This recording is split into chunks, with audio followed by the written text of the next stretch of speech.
नमस्कार। ज्योतिष सूत्र पर आधारित भृगु नंदी नाड़ी का जो सूत्र का सीरीज चल रही है उसमें आज छठा दिन में मैं आपको बताऊंगा। आप लोग ध्यान से सुनिए।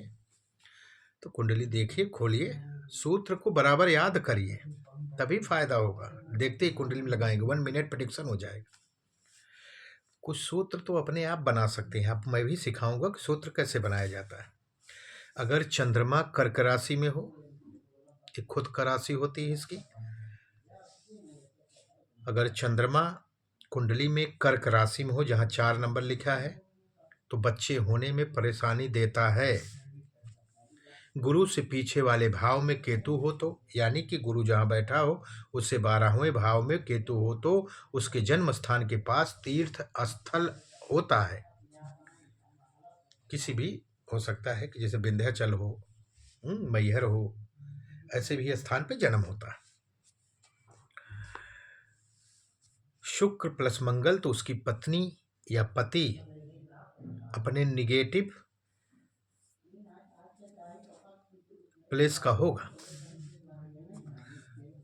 शुक्र और मंगल अगर साथ में है, ये थोड़ा सा डिस्टरबेंस लिखा है, तो ये दोनों हो सकता है एक दूसरे को जानते हों या एक दूसरे को पसंद करते हों। अब इसमें मंगल की डिग्री और शुक्र की डिग्री देखा जाएगा। जिसकी डिग्री अधिक होगी वो रिश्ता लेके उसके पास जाएगा, चाहे वो शुक्र हो चाहे वो मंगल हो। ओके, नेटिव अपने खुद के पास का हो सकता है। सूर्य, राहु, बुध किसी एक ही ग्रह की राशि में हो, ठीक है, मान लीजिए एक ही भाव में बैठे हो या एक ही ग्रह की राशि में हो या इकट्ठे हों तो हार्ड वर्किंग होगा, या पिता जीवन में बहुत हार्ड वर्क किया होगा, वो खुद भी हार्ड वर्क वाला होगा, या उसके पिता बहुत जीवन में हार्ड वर्क किए होंगे। छठे भाव में सूर्य या मंगल इकट्ठे या अलग अलग हों तो हमेशा कर्ज की स्थिति बनती रहेगी। छठे भाव में सूर्य हो या मंगल हो या इकट्ठा बैठे हों तो हमेशा कर्ज में रहेगा, या कर्ज ना ले, नहीं तो उतरेगा नहीं। कर्ज लेना वर्जित है, कर्ज लेते हो तो उतरने का चांस कम है। ठीक। केतु पहले भाव में हो, गुरु 12वें में हो। ठीक, केतु 1 नंबर भाव में हो और गुरु उसके पीछे वाले भाव में हो तो बिना सोचे समझे बात करने वाला होगा। ठीक, और धोखा खाता है, दूसरों की बातों में जल्दी विश्वास करता है परिवार वालों की बजाय। मान लीजिए परिवार की नहीं सुनेगा, दूसरों की बातों में आएगा और धोखा खाएगा। ठीक है, केतु पहले भाव में हो, गुरु 12वें भाव में हो तो। गुरु से तीसरे केतु, जहाँ गुरु है वहाँ से तीसरे केतु हो तो उसका एक बार में काम नहीं बनेगा। होता है ये, गुरु से तीसरे केतु अच्छा नहीं है, बहुत खराब होता है। 36 साल तक परेशानियां ही देता है, उसके बाद धीरे धीरे ठीक होता है। स्पिरिचुअल होंगे तब। ठीक, कुंडली में गुरु केतु अगर साथ में हो तो मुंह पर बेइज्जती करने वाला होगा। कुंडली में जहां भी गुरु केतु इकट्ठा बैठे हैं तो ऐसा जातक मुंह पर बेइज्जती कर देगा। बेइज्जती क्या, बात कह देगा, वो अपने आप बेइज्जती हो जाएगी।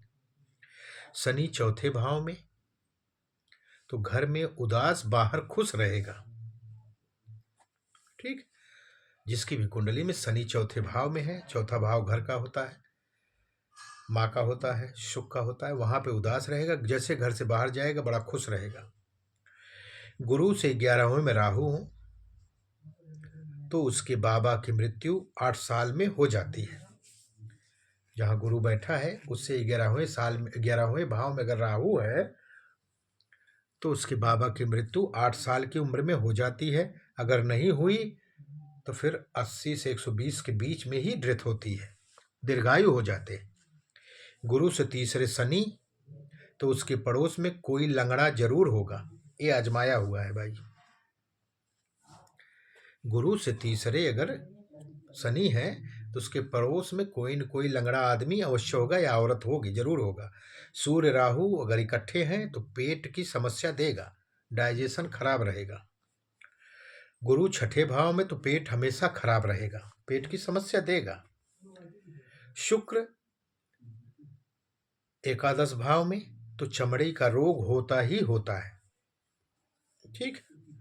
गुरु चौथे भाव वाला और चंद्रमा 8 भाव वाला शख्स जिस चीज की पढ़ाई करता है उससे रिलेटेड नौकरी नहीं करता, व्यवसाय नहीं करता, जिसके गुरु चौथे भाव में हो और चंद्रमा 8वें में हो, तो ऐसा होता है। जिस चीज की पढ़ाई आप करेंगे उससे संबंधित नौकरी नहीं करेंगे, उससे संबंधित आप व्यवसाय नहीं करेंगे। जिसका भी चंद्रमा 7वें भाव में होगा उसके घर में कोई न कोई मेडिकल से जुड़ा हुआ होगा। ठीक है। या मेडिकल में नर्स हो सकती है, कंपाउंडर भी हो सकता है, डॉक्टर हो सकता है। जिसका भी चंद्रमा 7वें में होगा उसके घर में ऐसा योग मिलेगा।